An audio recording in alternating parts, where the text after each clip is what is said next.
So have you ever found out a massive secret about your parents that just, I don't know, completely shattered your understanding of your own life? Oh man, that is such a wild concept to think about. Right. Because picture this. You spend decades thinking you know exactly who raised you, you know their habits, their career, their limits.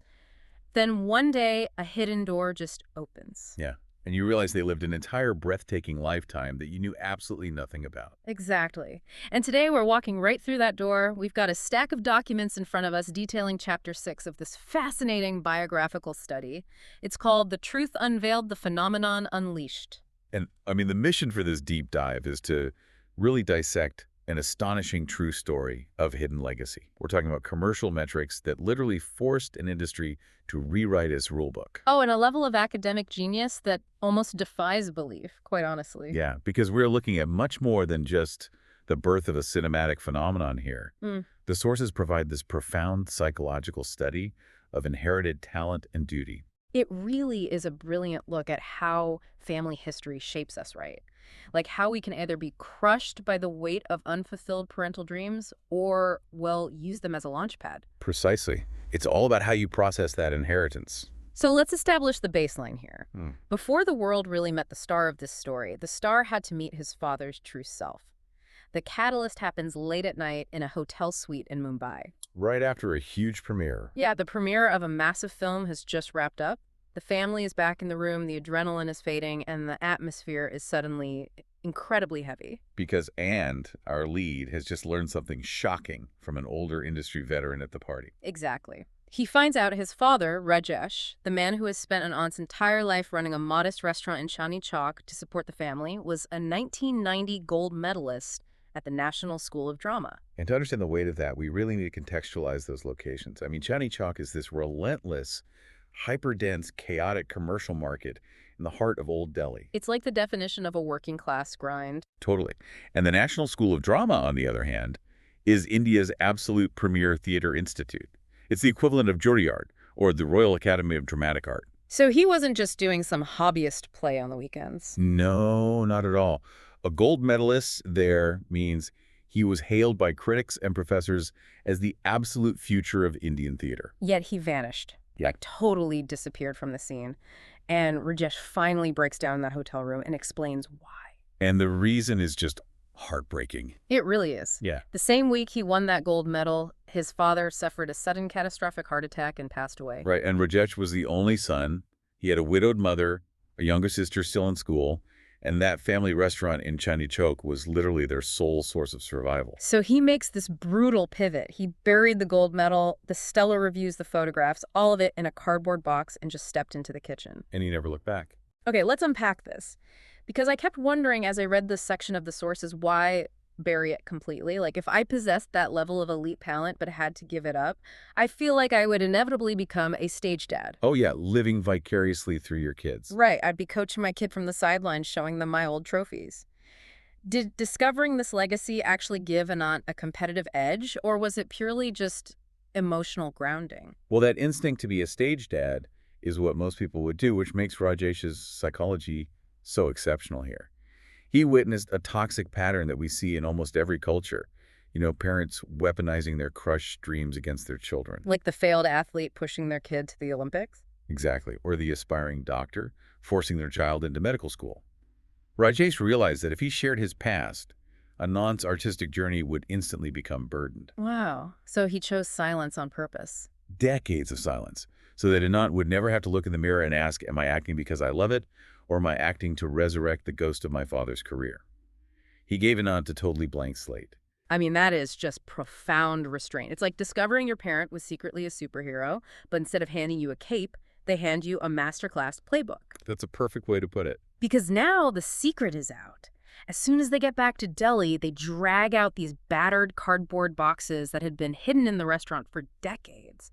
And Anant spends a 12-hour marathon session skipping sleep to devour his father's old performance journals from 1990. And the contents of those journals are incredible. They blew my mind. I expected like diaries about feelings, but these were highly sophisticated structural breakdowns of dramatic theory. Yeah, the documents describe a level of academic rigor that most working actors honestly never achieve. For instance, Anant finds his father's deep dive into the character Vladimir from Samuel Beckett's play Waiting for Godot. And Beckett is notoriously difficult to perform right because it's so abstract. Very much so. Yeah. But Rajesh had written about how the character exists in a paradox, simultaneously hopeful and despairing. He noted that an actor must embrace that contradiction rather than trying to resolve it. Like holding endless ambiguity in your body. Exactly. And the physical mechanics he mapped out were equally intense. Yeah. Anant finds pages dedicated to vocal resonance techniques. I mean, think about this. As a listener, have you ever tried to consciously change exactly where your voice vibrates in your chest or your nasal cavity? It's literally acoustics and physics. Right. Rajesh had charted out diaphragmatic breathing, how to physically place sound in different parts of the body, and this fascinating concept of treating consonants as percussion instruments and vowels as the melody. Which is just brilliant. And Anand had been trying to figure this out through trial and error, but here was the complete structured methodology just handed to him overnight. Functionally, Anant was just handed a massive shortcut. He already possessed an incredibly analytical, engineering-oriented mind, which we'll get to in a moment. Oh yeah, we will. But now he had decades of structural methodology to apply that mind to. On an emotional level, it provided immense validation. Knowing his intense connection to acting wasn't just a random hobby, but deeply rooted in his father's sacrificed brilliance, it served as an anchor. He understood his own artistic DNA right before he stepped into the brightest spotlight imaginable. And that structural methodology is exactly what he weaponized next. Oh, absolutely. Armed with his father's secret theatrical physics, Anant faces the opening weekend of his debut film, Yuri the Surgical Strike. And the box office tsunami that follows completely shatters the industry's economic models. It really does. We're talking about a modest-budget military film with an unknown lead actor and minimal marketing opening to 15.1 crore on day one. And for listeners unfamiliar with the metric, a crore is 10 million rupees. So 15.1 crore is roughly 1.8 million US dollars. Which is wild for a newcomer. Totally. In the Indian market, where ticket prices are a fraction of what they are in the West, hitting $1.8 million on an opening day for a non-franchise film with a newcomer is just staggering. Big-budget star vehicles with massive promotional machinery pray for those numbers. And it didn't just stop there. It kept accelerating. The film scaled up to a 450-plus crore domestic run. That's over $50 million, effectively returning 10 times its original production budget. 10 times. Let that sink in. But the reaction from the established Bollywood elite wasn't celebratory at all. It was actually incredibly vicious. The inner circle of critics and insiders basically panicked. Yeah, they launched these bitter hit pieces attacking the film as, quote, jingoistic propaganda. And then they made it personal. They mocked his IIT background, claiming he acted like a rigid engineer playing a soldier, and they constantly highlighted his outsider status. It's very telling. Reading these reviews in the sources, it feels less like a group of critics debating art and much more like a closed country club going into a total panic because a kid from a public park just walked in and easily won their most prestigious golf tournament. Am I wrong here, or were they just gatekeeping? No, that is a highly accurate assessment of the industry dynamics at play. The sources note that Bollywood's inner circle was fiercely protective of their own star kids and entrenched hierarchies. So he was a threat. An existential threat. If an outsider with zero family connections to the industry could achieve instant colossal success using pure craft, it devalued the millions of dollars the establishment spent grooming their own insiders. Wow. The venom in those reviews was purely a self-preservation mechanism. And it's important to note we're just reporting what the sources say the critics claimed here, not endorsing any political stance on the film itself. Right, of course. We're just looking at the mechanics of the backlash. And it's fascinating how Anant handled it, though. Oh, his response was incredible. Yeah. If I had millions of fans telling me I was a genius and a handful of elite critics tearing me down, I'd probably let ego take the wheel and lash out on social media. Most people would. But an Ant strips all the emotion away. He analytically dissects these hit pieces to find the core data. He actually finds valid critiques buried in their anger, specifically comments about his raw technique. Because he realized he didn't have the on-camera polish of someone who had been on film sets since childhood. Exactly. So he uses the insults as a roadmap for what to practice next. Think about that for a second. Imagine your worst performance review delivered publicly by people who actively want you to fail, and you somehow extract the one useful sentence in it to make yourself better. It is the ultimate display of an analytical mind. He treats bad faith criticism exactly how a software engineer debugs broken code. Oh, I love that comparison. Right, when a program crashes, a coder doesn't get angry at the error message. They use the error code to locate the flaw and refine the software. Anant separated the malicious intent of the critic from the actual utility of the critique. And that ability to bypass ego and focus on logistics is exactly how he bypassed the industry gatekeepers to reach the audience directly. Which brings us to the distribution strategy. Yes. During the pre-production of Yuri, while the elite were trying to lock him out, Anant insisted on a pan-India distribution blueprint that was highly unusual at the time. He demanded high-quality regional language dubbing into Tamil, Telugu, Malayalam, and Kannada. Which met massive initial resistance from the producers. Because dubbing is expensive, right? Very expensive. Conventional industry wisdom in India dictated that military films generally don't travel well across the north-south linguistic divide due to differing regional politics and relationships with nationalism. The standard playbook was to just release it in Hindi and maybe add subtitles. But Anant argued using pure empathetic logic. He pointed out that the army doesn't discriminate by language. Soldiers from Kerala in the south fight in the same units as soldiers from Punjab in the north. It's a national institution. Right. So if the institution they are honoring is national, the film honoring them has to be accessible to every single Indian in their own mother tongue. And he refused to use cheap, flat dubs. He insisted on professional voice artists to capture the emotional nuance. And what's fascinating here is how it's a brilliant synthesis of commerce and empathy.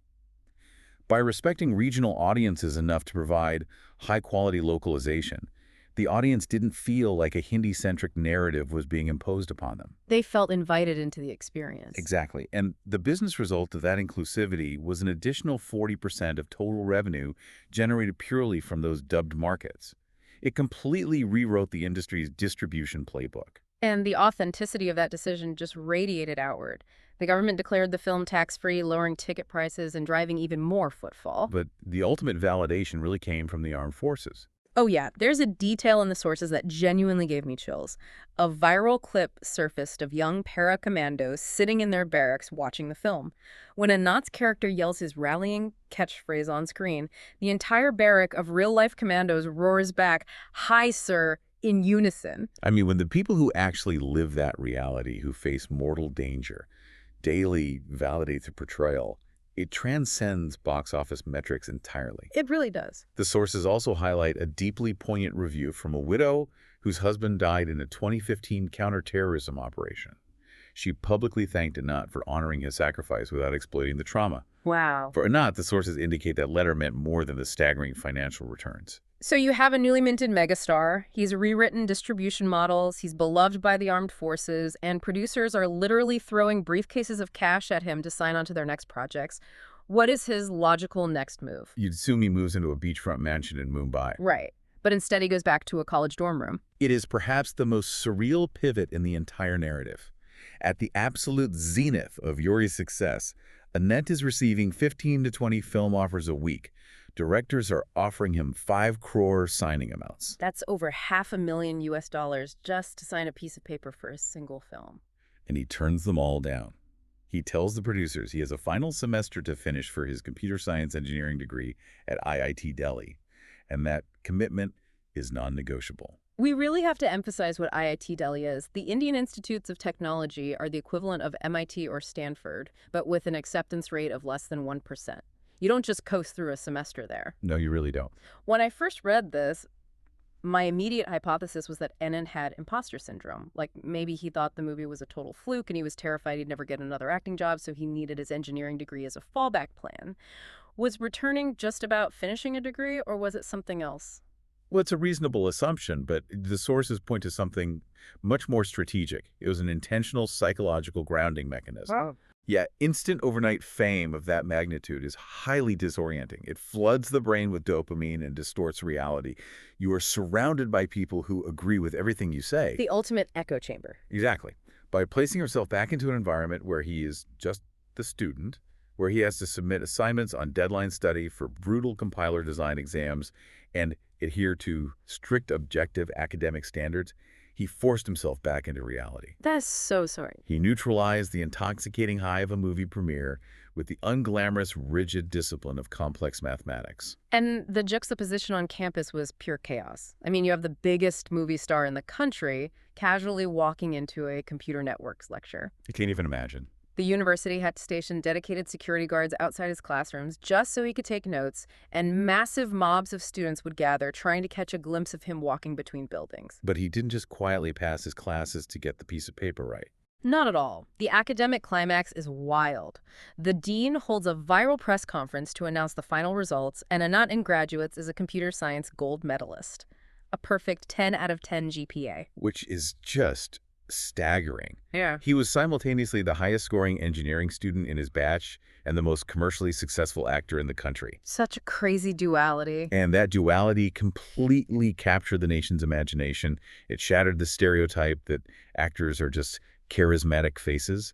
It cemented a narrative that Anant's success wasn't luck. It was the result of a mind capable of mastering whatever discipline it focused on, whether that was software algorithms or dramatic performance. And that perfect 10 out of 10 gold medal is the exact thread that unravels the secret we discussed at the very beginning of this deep dive. Full circle. Because in late February, a journalist digging into Anant's past to write a profile on his graduation uncovers Rajesh's hidden 1990 National School of Drama legacy. The newspaper headline drops, quote, "Star's secret heritage and Aunt Sharma's father was NSD legend." And the resulting media explosion was immense. I bet. The public discovered this almost cinematic destiny of two gold medalists, father and son, separated by exactly 30 years. Critics who previously argued that Anant's overnight success was an anomaly suddenly saw the genetic, deeply nurtured artistic lineage at play. Social media lost its collective mind. People were framing it as divine fate, arguing that the universe made sure Rajesh's immense talent wasn't wasted. And then Rajesh himself steps into the spotlight for a rare, highly publicized interview. Yeah, and he clarifies something vital. He states firmly that Anant is not a rebirth of his lost career. He calls Anant an evolution. I love that word for this. Me too.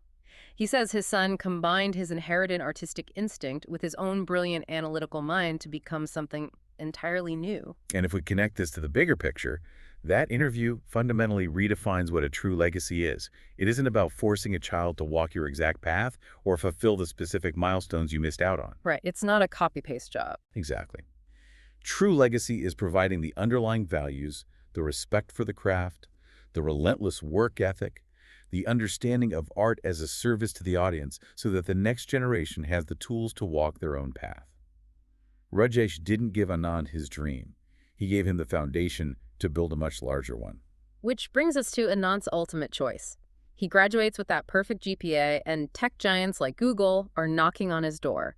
The sources even mentioned they were interested in the custom software he had built to help manage the production of the film. But he turns Google down. He does. His reasoning is simple but profound.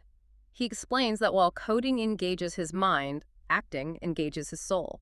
He chooses to act not for the massive paychecks, but because it is the only thing that makes him feel truly alive. But he takes the analytical rigor of coding with him into the arts.